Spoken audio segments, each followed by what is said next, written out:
चलिए तो आज हम आप लोगों को ऑनलाइन क्लास शुरू कर रहे हैं। और क्लास में जहाँ तक बायोलॉजी आप लोग पढ़े थे, आप लोगों ने लिपिड खत्म किया था, अब आप लोगों को न्यूक्लिक एसिड पढ़ना था। तो आज हम आप लोगों को न्यूक्लिक एसिड शुरू कर रहे हैं। और इसके लिए आप लोगों को क्या करना है कि अब आपको अपना कॉपी में जो न्यूक्लिक एसिड लिखे हैं, आप अपना कॉपी को ओपन कर लीजिए और हम यहाँ पर आपको बताते चलेंगे जिस प्रकार से क्लास में पढ़ा रहे थे मॉड्यूल द्वारा, उसके अनुसार हम यहाँ आप लोग को ऑनलाइन पढ़ाना शुरू कर रहे हैं। तो सबसे पहले आप लोग बच्चों अपना कॉपी ओपन कर लीजिए और हम अब शुरू करते हैं।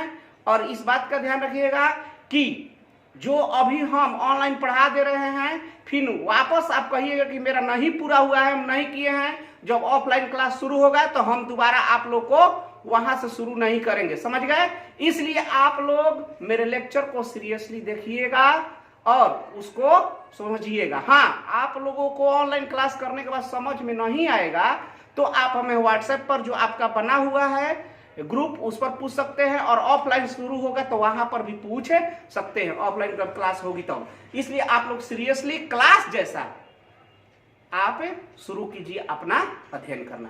तो चलिए बायोमॉलिक्यूल में अब हम लोग पढ़ेंगे न्यूक्लिक एसिड। देखिए न्यूक्लिक एसिड भी क्या है, बायोमॉलिक्यूल है। न्यूक्लिक एसिड भी क्या है, बायोमॉलिक्यूल है। देखिए न्यूक्लिक एसिड के बारे में एक वैज्ञानिक थे मिस्टर साहब, मिस्टर। ये जो पैथोलॉजिस्ट थे, पैथोलॉजिस्ट एक डॉक्टर होते हैं जो हर चीज की टेस्ट करते रहते हैं। तो मिस्टर ने क्या किया कि ये पस सेल लिए, पस सेल सो कॉल्ड, जैसे भोजपुरी में आप हम लोग कहते हैं कि ये आपको खील, खील समझते होंगे, घाव के बाद जो बचा हुआ पार्ट होता है उसको खील कहते हैं। तो जो पस सेल थे, उस पस सेल में अधिक मात्रा में क्या पाया जाएगा, WBC पाया जाएगा।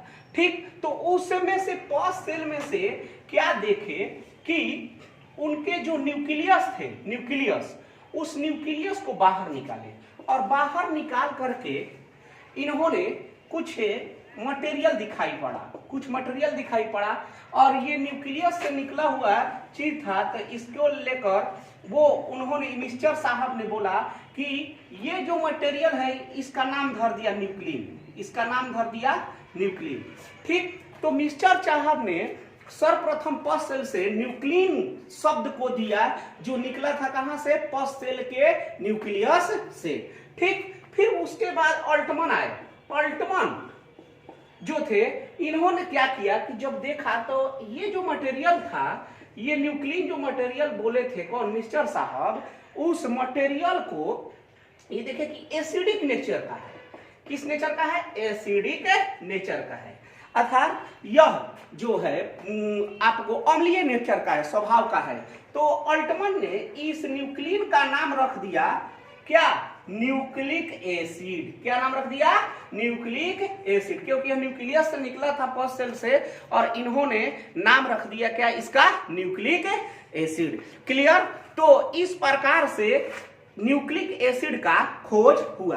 तो चलिए आप लोग न्यूक्लिक एसिड निकाल लिए होंगे, तो हम पढ़ रहे हैं। न्यूक्लिक एसिड का खोज मिस्टर नामक वैज्ञानिक ने पस सेल के न्यूक्लियस में किया। इन्होंने इसे न्यूक्लिन कहा, अल्टमन नामक वैज्ञानिक ने इसे न्यूक्लिन को न्यूक्लिक एसिड कहा। तो अब ये प्रश्न उठता है कि तब ये न्यूक्लिक एसिड जो है मटेरियल है, ठीक, और पता चला कि यह तो एसिड नेचर का है, स्वभाव नेचर का है, तो आखिर ये न्यूक्लिक एसिड बना किस चीज का है। ठीक, तो आगे खोज हुआ तो पता चला कि न्यूक्लिक एसिड जो है अनेकों तरह के इकाई से मिलकर बने हैं। जैसे आप लोगों ने पढ़ा था कि कार्बोहाइड्रेट में स्टार्च जो है ग्लूकोज के इकाई से बना है। जैसे आप लोगों ने प्रोटीन पढ़ा था कि प्रोटीन जो है अमीनो एसिड की इकाई से है। उसी प्रकार आगे जब अध्ययन हुआ तो पता चला कि ये न्यूक्लिक एसिड जो है ये भी अनेकों तरह के इकाई से मिलकर बने हैं, अनेकों तरह के इकाई से मिलकर बने हैं। और इस एक इकाई को कहा जाता है न्यूक्लियोटाइड, न्यूक्लियोटाइड। इसे हम लोग कहते हैं न्यूक्लियोटाइड के नाम से जानते हैं। ठीक, तो अतः न्यूक्लिक एसिड क्या है? पॉलीमर ऑफ न्यूक्लिक एसिड, मतलब पॉलीमर ऑफ न्यूक्लियोटाइड। अतः न्यूक्लिक एसिड अनेकों न्यूक्लियोटाइड का बना हुआ पॉलीमर है, बहुलक है। आप लोग भली भांति जानते हैं कि कार्बोहाइड्रेट पढ़े थे, प्रोटीन पढ़े थे, फिर उसके बाद लिपिड भी पढ़े, तो उसमें यूनिट जाकर जुड़ रहा है। सबसे अच्छा एग्जांपल आपको कार्बोहाइड्रेट और प्रोटीन की है कि प्रोटीन में अमाइनो एसिड का यूनिट जुड़ रहा है और वहीं पर कार्बोहाइड्रेट में हेक्सोस शुगर का यूनिट जुड़ रहा था। ठीक, तो यह पॉलीमर ऑफ न्यूक्लियोटाइड है। तो आगे इसका अध्ययन हुआ और ये पता चला कि जब हम एक न्यूक्लियोटाइड को निकालते हैं, किसको निकालते हैं? एक न्यूक्लियोटाइड को, तो पता चला कि ये एक न्यूक्लियोटाइड जो है दो चीजों से मिलकर बना है। क्या क्या बना है?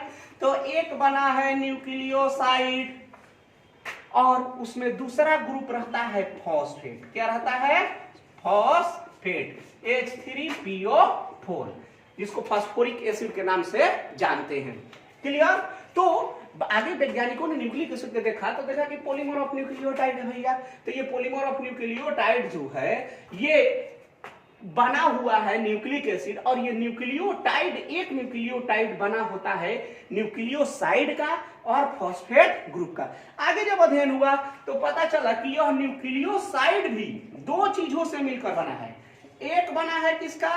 Pentose sugar. आप लोग खूब भली भांति पेंटोज शुगर के बारे में पढ़े हैं और आप लोग को हम बोल रहे हैं कि पेंटोज शुगर में आप राइबोज शुगर और डीऑक्सीराइबोज शुगर अपने कॉपी में बैक जाइएगा तो कार्बोहाइड्रेट में मिलेगा, वहां पहले देख लीजिए। ठीक, पेंटोज शुगर और दूसरा नाइट्रोजन बेस। किसका? Nitrogen base. तो न्यूक्लिक एसिड जो है वो बना है न्यूक्लियोटाइड का पॉलीमर होता है और यह जो है एक न्यूक्लियोटाइड बना होता है न्यूक्लियोसाइड और फॉस्फेट से, और एक न्यूक्लियोसाइड बना होता है पेंटोज शुगर और नाइट्रोजन बेस से। तो देखिए यहाँ पर स्ट्रक्चर आपको दिखाया गया है कि न्यूक्लिक एसिड, न्यूक्लिक अम्ल पॉलीमर है, बहुलक है किसका? न्यूक्लियोटाइड का। और न्यूक्लियोटाइड किसका बना है? न्यूक्लियोसाइड और फास्फोरिक एसिड या फॉस्फेट से। और एक न्यूक्लियोसाइड बना है किससे? नाइट्रोजन बेस से बना है और पेंटोज शुगर से बना है।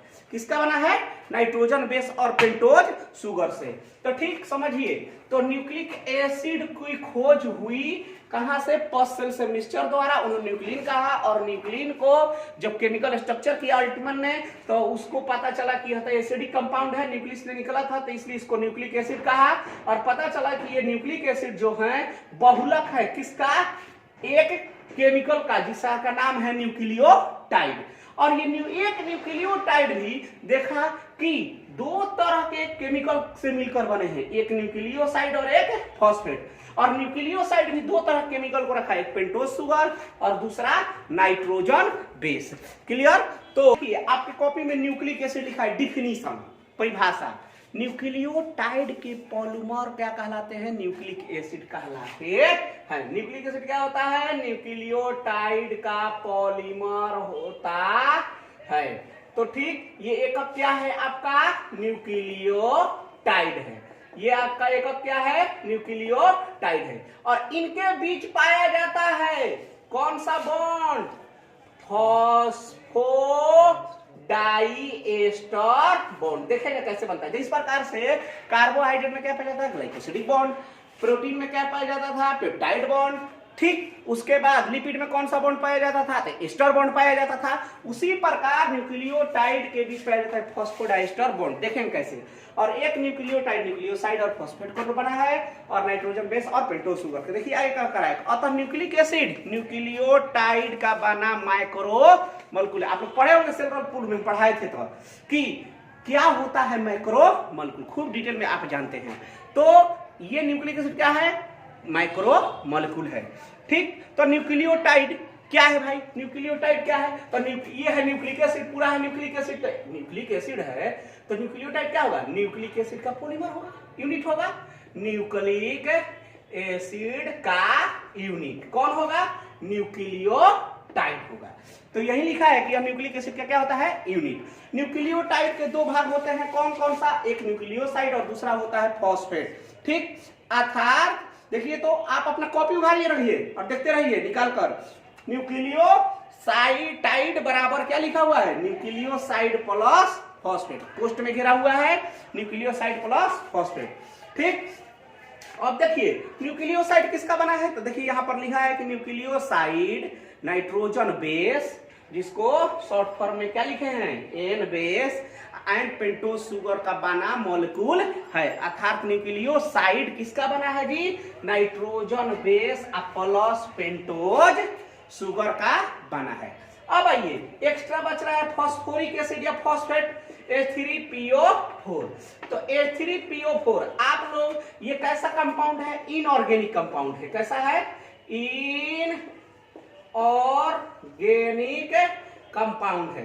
ठीक, तो फॉस्फेट जो है, तो इसका आप लोग स्ट्रक्चर जानते होंगे, आप लोग भली भांति इसका स्ट्रक्चर जानते हैं।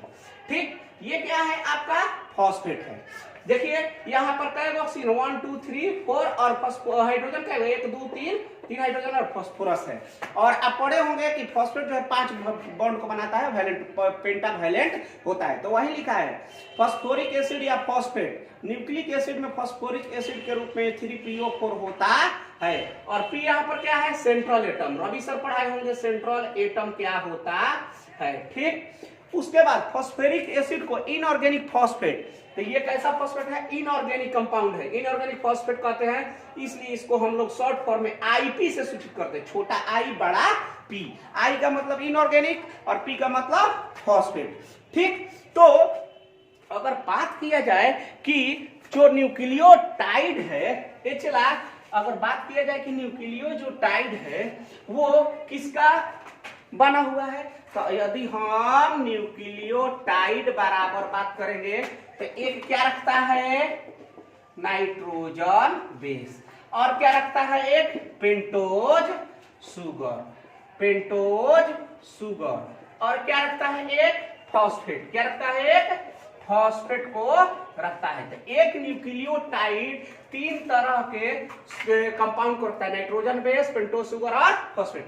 और आप जानते हैं कि नाइट्रोजन बेस और पेंटोज शुगर को न्यूक्लियोटाइड किसका बना होता है, न्यूक्लियोसाइड कहलाता है। क्या कहलाता है, न्यूक्लियोसाइड। न्यूक्लियोसाइड और फॉस्फेट के नाम से जाना जाता है। क्लियर। तो न्यूक्लियोटाइड जो है, और उसमें तुम्हें पूछा जाए तो किसका बना है, तो न्यूक्लियोसाइड और फॉस्फेट का। न्यूक्लियोटाइड किसका बना है, तो कहेंगे नाइट्रोजन बेस, पेंटोज शुगर और फॉस्फेट का। तो एक न्यूक्लियोटाइड बना होता है 3 तरह के केमिकल का। तो देखिए आपका लिखा है कि फॉस्फोरिक, हाँ नोट में, न्यूक्लियोटाइड बराबर न्यूक्लियोसाइड प्लस फॉस्फेट, और न्यूक्लियोसाइड क्या है, नाइट्रोजन बेस और पेंटोज शुगर। तो देखिए तो लिखा है कि न्यूक्लियोटाइड बराबर nitrogen base plus pentose sugar plus phosphate. क्या होता है, पेंटोज शुगर प्लस फॉस्फेट। तो अब यहाँ प्रश्न ये उठता है कि न्यूक्लिक एसिड का पॉलीमर है न्यूक्लियोटाइड का, और एक न्यूक्लियोटाइड 3 चीज को लेकर बना है, नाइट्रोजन बेस, पेंटोज शुगर और फॉस्फेट ग्रुप को। नाइट्रोजन बेस और पेंटोज शुगर को मिलाकर हम कहते हैं न्यूक्लियोसाइड। अतः न्यूक्लियोटाइड जो है न्यूक्लियोसाइड और प्लस फॉस्फेट से बना है।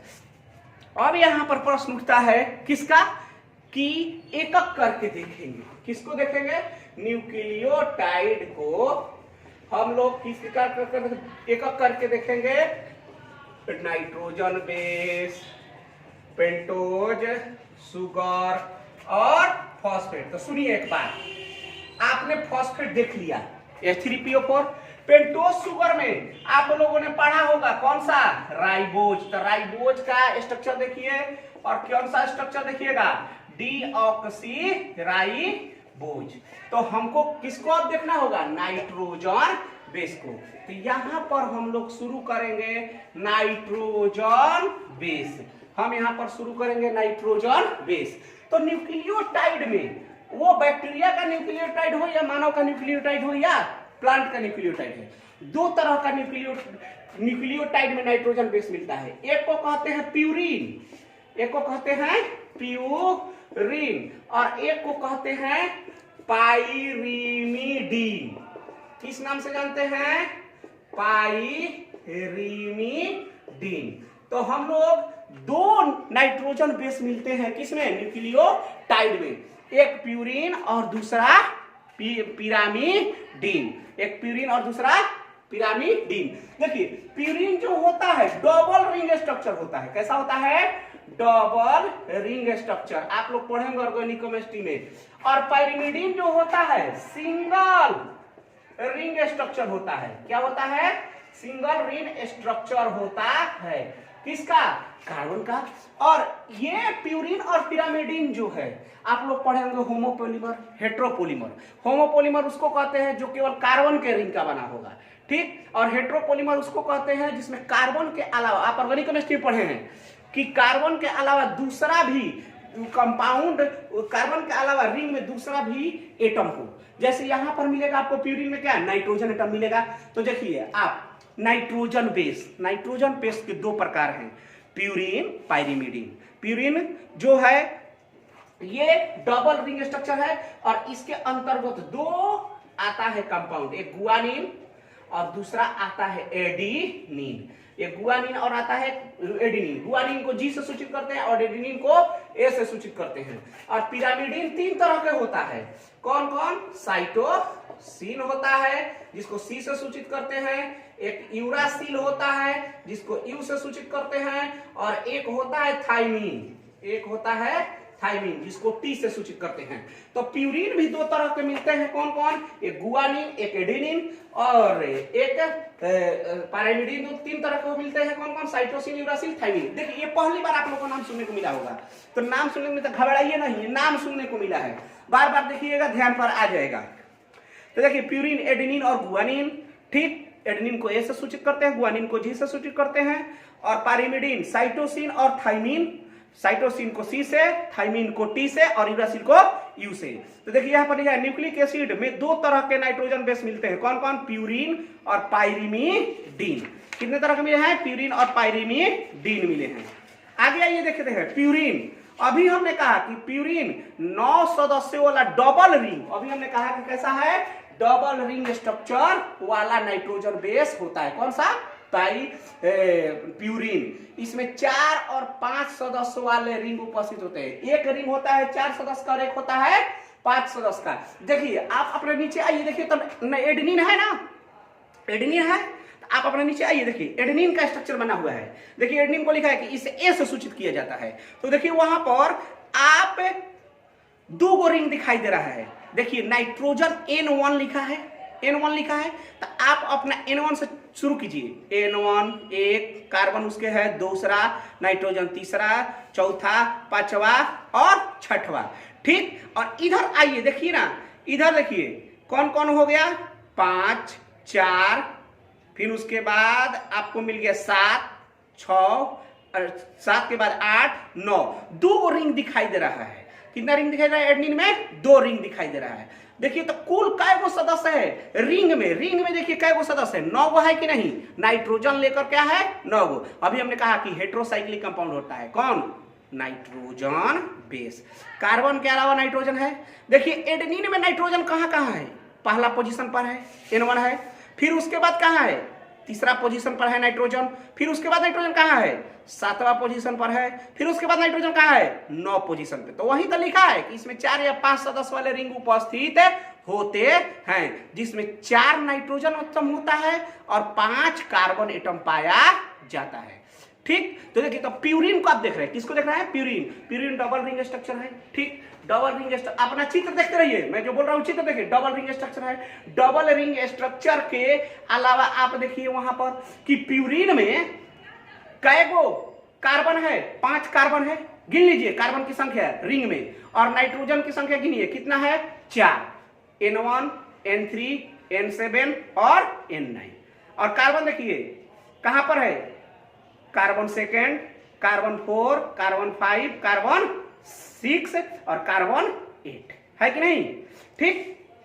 तो इस प्रकार से 4 नाइट्रोजन और 5 कार्बन के सदस्य प्यूरिन होते हैं। तो डबल रिंग स्ट्रक्चर है। जैसे आपने देख लिया गुआ सॉरी एडेनिन, एडेनिन को देखा। फिर देखिए जिनमें 4 नाइट्रोजन एटम और 5 कार्बन एटम पाया जाता है। प्यूरिन न्यूक्लिक एसिड के 2 तरह के पाए जाते हैं, अभी बताया। एडेनिन को देखिए। अब देखिए गुआनिन, गुआनिन भी 9 सदस्य वाला है कि नहीं? 9 सदस्य वाला।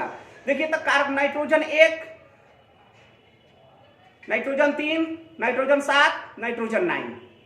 देखिए 4 गो नाइट्रोजन है ना। अब कार्बन गिनिए, दूसरा पर, 2 पर, 4 पर, 5 पर, 6 पर और 1 8 पर। देखिए तो दोनों का स्ट्रक्चर सेम नजर आ रहा है, लेकिन अंतर कहां है? देखिए एडेनिन में देखिए कार्बन संख्या 6 पर NH2 ग्रुप है। एडेनिन में कार्बन संख्या 6 पर कौन सा है? NH2 अमाइन ग्रुप है। आप पढ़े हैं भाई, ऑर्गेनिक केमिस्ट्री पढ़े हैं, समझ आइए। दिख रहा है? ओके। अब देखिए गुआनिन में कार्बन संख्या 6 पर कौन सा है? बताइए कौन सा है? कीटोन ग्रुप है। गुआनिन में कार्बन संख्या 6 पर कौन सा ग्रुप है? कीटोन ग्रुप है। ठीक। जबकि एडेनिन में कौन सा है आपको? नाइट्रोजन ग्रुप का। अब आइए देखिए एडेनिन में कार्बन संख्या 2 पर हाइड्रोजन है, गुआनिन में कार्बन संख्या 2 पर अमाइन ग्रुप है। दिख रहा है? दिख रहा है ना। और सब जस का क्या है? 10 है। तो इतना आप ध्यान रखिए। चलिए स्ट्रक्चर नहीं याद रहेगा, इतना ध्यान रखिए कि गुआनिन में नाइट्रोजन कहां पाया जाता है? N1, N3, N7 और N9। क्लियर? एडेनिन में भी नाइट्रोजन कहां कहां पाया जाता है? N1, N3, N7 और N9। तो ध्यान रखिए प्यूरिन 2 तरह के, एक एडेनिन और गुआनिन। तो एडेनिन भी 9 सदस्य वाला रिंग, गुआनिन भी 9 सदस्य वाला रिंग, जिसमें नाइट्रोजन पाया जाता है कहां कहां? तो पहला स्थान, तीसरा स्थान, 7वां स्थान और 9वां स्थान। क्लियर? ये दिमाग में रह गया? ओके ठीक है। अब उसके बाद है देखिए कह रहा है कि प्यूरिन, एडेनिन और गुआनिन में नाइट्रोजन एटम रिंग के पोजीशन, कार्बन संख्या नाइट्रोजन रिंग के पोजीशन कहां का है? पहला, तीसरा, 7वां और 9 में होता है। रट जाइए और क्या कीजिए? रट जाइए, घबराइए नहीं। अब आपको लगेगा कि सर ये फर्स्ट बार हमको लोग देख रहे हैं, वो भी ऑनलाइन, इसमें कुछ नहीं करना है। वो न्यूक्लियोटाइड में जो नाइट्रोजन बेस है, हम लोग देख रहे हैं नाइट्रोजन बेस 2 तरह के, एक प्यूरिन है, एक पिरामिडिन है। प्यूरिन जो कैसा है? डबल रिंग स्ट्रक्चर है, जिसमें कई गो सदस्य है? रिंग में 9 गो है, जिसमें कार्बन है 5 और नाइट्रोजन है 4। और नाइट्रोजन कहां कहां मिलेंगे? तो दोनों में मिलेंगे कहां पर? पहला, तीसरा, 7वां और 9। आपके पास आपके कॉपी में तो भाई पूर्ण रूप से लिखा हुआ है, स्ट्रक्चर है, आप स्ट्रक्चर को देखिए। क्लियर? ओके, आगे बढ़ सकते हैं। उसके बाद है आपका कौन सा? पिरामिडिन है। उसको कौन सा है? पिरामिडिन है। ठीक। तो देखिए हम लोगों ने क्या किया कि प्यूरिन में ये 9 सदस्य वाला है, 9 मेंबर वाला है, और ये भी कैसा है? 9 मेंबर वाला रिंग है। मतलब ये दोनों कैसा है? डबल रिंग स्ट्रक्चर है, डबल रिंग स्ट्रक्चर है। और इस डबल रिंग में नाइट्रोजन कहां कहां मिलता है? पहला, तीसरा, 7 और 9 नंबर पर। ठीक ठीक। ये रिंग में डबल रिंग स्ट्रक्चर। अब हम लोग देखेंगे पाइरिमिडिन। पाइरिमिडिन क्या है? तीनों जो है सिंगल रिंग स्ट्रक्चर है। कैसा है? सिंगल रिंग स्ट्रक्चर है, सिंगल रिंग स्ट्रक्चर है। तो साइटोसिन तो सिंगल रिंग स्ट्रक्चर है। ठीक। तो अब हम लोग देखेंगे एक एक करके साइटोसिन के। तो चलिए अपना कॉपी खोलिए और देखिए पाइरिमिडिन यह 6 सदस्य वाला सिंगल रिंग स्ट्रक्चर रखने वाला नाइट्रोजन बेस है। क्लियर? इसमें 4 कार्बन एटम और 2 नाइट्रोजन एटम होता है। इस रिंग में कब होगा? 6 गो पूरा सदस्य, इसमें 4 गो क्या होगा? रिंग में कार्बन और 2 गो क्या होगा? नाइट्रोजन। आप ऑर्गेनिक पढ़ रहे हैं, बेंजीन पढ़े ना? ठीक। तो हेट्रोसाइक्लिक कंपाउंड है। पहले बोला कि नाइट्रोजन बेस कैसा है? हेट्रोसाइक्लिक। होमोसाइक्लिक भी आप जानते हैं कि जिसमें केवल कार्बन का रिंग हो, जैसे बेंजीन कार्बन का रिंग है, उसी प्रकार हेट्रोसाइक्लिक में कार्बन का अलावा दूसरा एटम भी जुड़ा हो रिंग में। तो देखिए जिसमें 4 कार्बन एटम और 2 नाइट्रोजन एटम पाए जाते हैं। न्यूक्लिक एसिड में कुल 3 तरह के पिरामिडिन पाए जाते हैं। कौन कौन? साइटोसिन, थाइमिन और यूरासिल। एक एक करके देखते हैं। साइटोसिन इसे सी से सूचित करते हैं। देखिए तो नाइट्रोजन के कहां कहां है? N1, N3 2 जगह है। साइटोसिन में नाइट्रोजन कहां है? N1 है और N3 है। क्लियर? अब आइए थाइमिन देखिए, सबका मिलन कीजिए। इसमें भी नाइट्रोजन कहां है जी? N1 और N3। यूरासिल में देखिए यहां पर भी नाइट्रोजन कहां है? N1 और N3। तो अंतर क्या है? देखिए तो कार्बन संख्या साइटोसिन में कार्बन संख्या 6 पर कौन सा ग्रुप जुटा हुआ है? कार्बन संख्या 6 पर जुटा हुआ है कौन सा group? NH2 amine group. Thymine में देखिए कौन सा ग्रुप जुटा हुआ है कार्बन संख्या 6 पर? कार्बन संख्या 6 पर जुटा हुआ है कीटोन ग्रुप। और यूरासिल में देखिए कार्बन संख्या 6 पर भी जुड़ा हुआ है कीटोन ग्रुप। अब प्रश्न है कि यूरासिल में क्या अंतर है? तो थाइमिन और यूरासिल में देखिए अंतर। थाइमिन और यूरासिल में देखिए अंतर कि थाइमिन में कार्बन संख्या आपको कहां है दिखाया आपने, रुकिए एक मिनट। थाइमिन और यूरासिल में देखिए कार्बन संख्या 5 पर थाइमिन में क्या है? मिथाइल ग्रुप है, CH3 है कार्बन संख्या 5 पर। और यूरासिल में क्या है? हाइड्रोजन है। कार्बन संख्या 5 पर क्या है? हाइड्रोजन है। तो अंतर दिख रहा है यूरासिल और थाइमिन में, ठीक। और सबसे बड़ा अंतर क्या है कि साइटोसिन में क्या है? NH2 ग्रुप है। कार्बन संख्या 6 पर क्या है? NH2 ग्रुप है, ठीक। जबकि थाइमिन और यूरासिल में कहीं भी NH2 ग्रुप नहीं है। और अब यहां पर देखिए थाइमिन में है कौन सा? कार्बन संख्या 6 पर कीटोन ग्रुप। और साइटोसिन और यूरासिल में देखिए तो कीटोन ग्रुप है। वही थाइमिन और यूरासिल में देखिए तो कार्बन संख्या सब कुछ ठीक है। कार्बन संख्या 5 पर थाइमिन में CH3 है और कार्बन संख्या 5 पर क्या है? हाइड्रोजन है। देख रहे हैं स्ट्रक्चर में, आप लोग देख लिए अपने कॉपी में। चलिए देखिए साइटोसिन इसे C से सूचित करते हैं, थाइमिन इसे T से सूचित करते हैं। थाइमिन को 5 मिथाइल यूरासिल के भी नाम से जानते हैं। देखिए क्यों कहा जाता है कि यूरासिल जैसा है लेकिन कार्बन संख्या 5 पर क्या है? Methyl group. अपना स्ट्रक्चर देखिए ना जी, आप अपने स्ट्रक्चर देखिए, कार्बन है ना। ओके आगे बढ़े। चलिए यूरासिल को यू से सूचित किया जाता है। आइए कह रहा है पिरामिडीन साइटोसिन थाइमिन और यूरासिल में नाइट्रोजन एटम रिंग के पोजीशन 1 और 3 पर स्थित है। ध्यान रखिएगा प्यूरिन में नाइट्रोजन कहां है? 1 3 7 9। और पिरामिडीन में कहां पर है? 1 और 3 पर है। क्लियर? तो नोट में वहीं पर लिखा गया न्यूक्लिक एसिड में कुल कितने तरह के नाइट्रोजन बेस? 5। अरे भैया न्यूक्लियोटाइड से बना है क्या? Nucleic acid. और एक न्यूक्लियोटाइड बना है एक नाइट्रोजन बेस, एक पेंटोज शुगर, एक फॉस्फेट। तो न्यूक्लियोटाइड जितने भी मिलते हैं उसमें कई तरह के नाइट्रोजन मिलता है? 5 तरह के। कौन कौन? एडेनिन, गुआनिन, साइटोसिन, थाइमिन और यूरासिल। कुल 5 तरह के मिल रहे हैं, जिसमें से 2 गो डबल रिंग वाला जिसको प्यूरिन कहते हैं और 3 गो मिलता है कौन सा? सिंगल रिंग वाला जिसको पायरिमिडीन कहते हैं। क्लियर? तो देखिए वहीं पर लिखा है एडेनिन, गुआनिन, प्यूरिन। इसमें नाइट्रोजन एटम 1 3 4 1 3 7 और 9 पोजीशन पर स्थित है। यह डबल रिंग में होता है, यही ध्यान रखना है। और साइटोसिन, थाइमिन और यूरासिल, पिरामिडीन, इसमें नाइट्रोजन में N1 और N3 पर होता है। यह कैसा होता है? 3 सिंगल रिंग स्ट्रक्चर। और तीसरा नोट में ध्यान रखिएगा थाइमिन को 5 मिथाइल यूरासिल भी कहते हैं। क्योंकि यूरासिल और थाइमिन का स्ट्रक्चर एक समान है, परंतु अंतर क्या है कि थाइमिन में कार्बन संख्या 5 पर क्या है? मिथाइल ग्रुप और यूरासिल में हाइड्रोजन है। क्लियर? ओके सुनिए, आज आप लोग को हम यही तक टॉपिक खत्म किए, ठीक। आप लोग क्या कीजिएगा, समझने के लिए इसको 2 बार देख लीजिएगा प्लीज। आप समझ जोड़िए 2 बार। क्यों? क्योंकि अब आइएगा वापस ऑफलाइन जब क्लास चालू होगा कहिएगा सर शुरू से पुनः बताइए, तो मैं वहां चालू करने मैं कहूंगा कि जाकर वहां देख लीजिए। समझ गए? आपके पास वीडियो रहेगा, देखिए। नहीं समझ में आएगा हमसे व्हाट्सएप पर पूछ लीजिए। नहीं समझ में आएगा जब ऑफलाइन आएगा देख लीजिए। ऐसा कोई बात भी नहीं है कि नहीं समझ। आप सीरियसली केवल देखिएगा मेरा वीडियो ना, एकदम समझ में, क्योंकि आप अपने कॉपी पर लिख चुके हैं। ओके समझ गए? बस इतना ही आप लोगों से कहना था।